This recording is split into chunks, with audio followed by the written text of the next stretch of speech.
হাই বন্ধুসকল, আশা কৰোঁ সকলোৱে ভাল আছে। মই আজি SLC এক্সামত আহিছোঁ। ভণ্টিয়ে SLC এক্সাম দিব আজি হ'ল 15 ফেব্ৰুৱাৰী।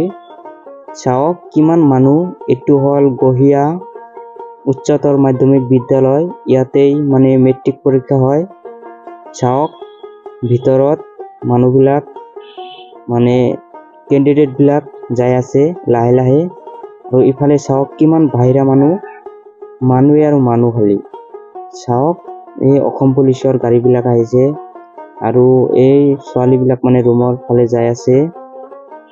চাওক এইটো বহুত ডাঙৰ ই হল। চাওক এই ল'ৰা ছোৱালী বিলাক যাই আছে ভিতৰ ফালে আৰু আপোনালোকে চাব পাৰিব গোটেইখিনি কেণ্ডিডেট ভিতৰত যোৱাৰ পিছত মই দেখাম। চাওক এইটো হ'ল মেইন গেট। এইটো গেটেদি ল'ৰা ছোৱালী বিলাক যাই আছে ভিতৰ ফালে। চাওক কিমান মানুহ, একেবাৰে জাম হৈ গৈছে, ৰাস্তাটো ব্লক হৈ গৈছে। চাওক এই চকীদাৰ আৰু গাৰ্ড মাষ্টাৰ বিলাকে ল'ৰা ছোৱালী বিলাক ভিতৰ ফালে লৈ যাই আছে, চেকিং কৰি আছে, বহুত চেকিং কৰি আছে তাতে। চাওক ট্ৰাক বিলাক জাম হৈ গৈছে। আজিৰ ব্লগটো এইখিনিতে সমাপ্ত কৰি